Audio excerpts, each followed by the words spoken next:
Introduction. Hey Tina, look, the rain has stopped. Come, let's go outside.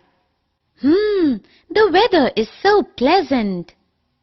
Yeah, I love the fragrance of soil after the first rain. Yeah, the fragrance of wet soil is always very refreshing. Tina, look, the earthworm is creeping over the soil.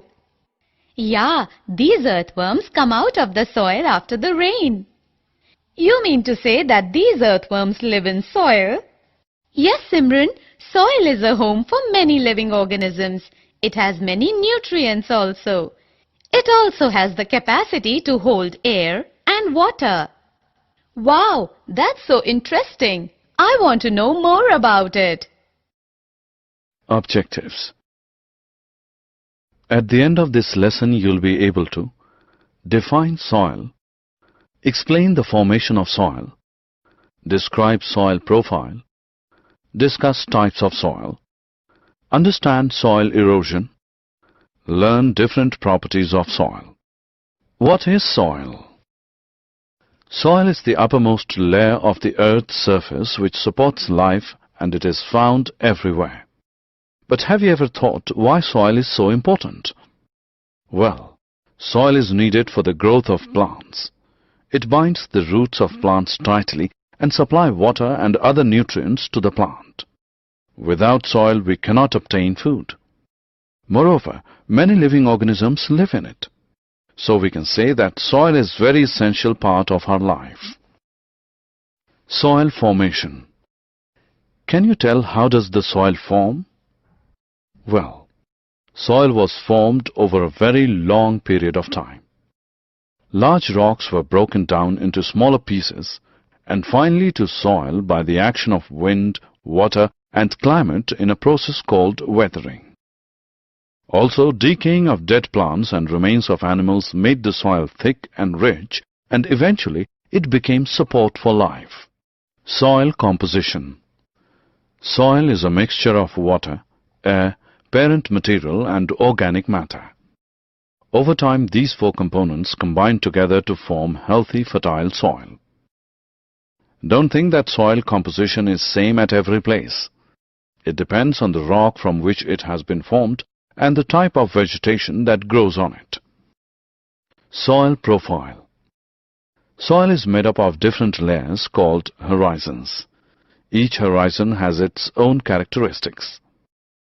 A soil basically has 5 horizons, namely O, A, B, C and bedrock. The first layer is called the O horizon. This layer contains dead organic matter that lies on the surface. This mostly consists of fallen leaves and decaying animals. Second layer is the A horizon. This is commonly known as topsoil. This layer has high concentration of organic material called humus. Many living organisms live in the topsoil. Third layer is the B horizon. It is commonly known as subsoil. This layer contains more minerals but less humus. Fourth layer is the C horizon.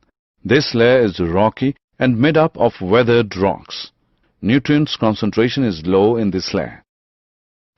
The final layer is made of solid rocks and commonly known as bedrock. Types of soil. There are basically 3 types of soil: sandy, clay and loamy. Let's take 3 samples of a soil and examine them one by one. We can see the first sample contains greater portion of bigger particles. So this is a sandy soil. Its water holding capacity is low, therefore very few plants grow in it. Let's observe second sample closely. It contains relatively higher proportion of the fine particles. So it is a clayey soil. It is very sticky and has no spaces between the particles to hold air. Therefore plants cannot grow properly in it. Now let's observe third sample closely. It contains equal proportion of both bigger and fine particles, so it is a loamy soil.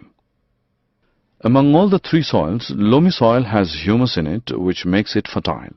Also it can hold both water and air. Therefore plants grow very well in loamy soil. Soil erosion. Can you explain what is soil erosion? Well, soil erosion is a process of removal of the top layer of the soil. But what causes soil erosion? Basically, it is caused by the action of wind, water and ice. These are the agents of soil erosion. Apart from natural agents, human activities like cutting down the trees also causes soil erosion. But how? Plant roots bind the soil in place and prevent it from being washed away. So, if there will be no trees, floods will occur which will leach the soil nutrients, and eventually the land will become barren, which cannot be used for vegetation. Therefore, more trees should be planted in order to prevent soil erosion. Properties of soil. Soil has the property to absorb water. This is called percolation of water by soil. Can we measure the percolation rate of water in different soils? Yes, rate of percolation can be easily calculated by using the following formula. Suppose that for a certain soil sample, it took 10 minutes for 100 milliliter to percolate. Then, rate of percolation will be equal to 10 ml per minute. Rate of percolation is different for different soils. Sandy soil can absorb more water than clay and loamy soil. Soil and crops. Soil profile is affected by wind, rainfall, temperature, light and humidity.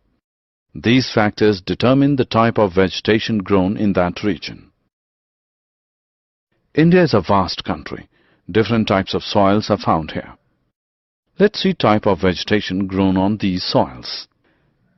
Clay and loamy soils are good at retaining water, so they are suitable for growing wheat, gram and paddy.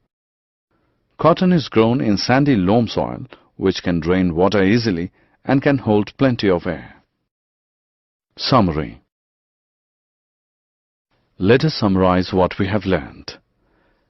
Soil is a mixture of four main components: water, air, parent material and organic matter. Soil is made up of different layers called horizons, namely O, A, B, C and bedrock. Topsoil is the most fertile layer of the soil. There are different types of soil, namely sandy, clay and loamy. Soil erosion is a process of removal of the top layer of the soil. Percolation rate of water is highest in the sandy soil and least in the clay soil. Wheat, paddy and gram are best grown in clay and loam soil. Cotton is grown in sandy loam soil.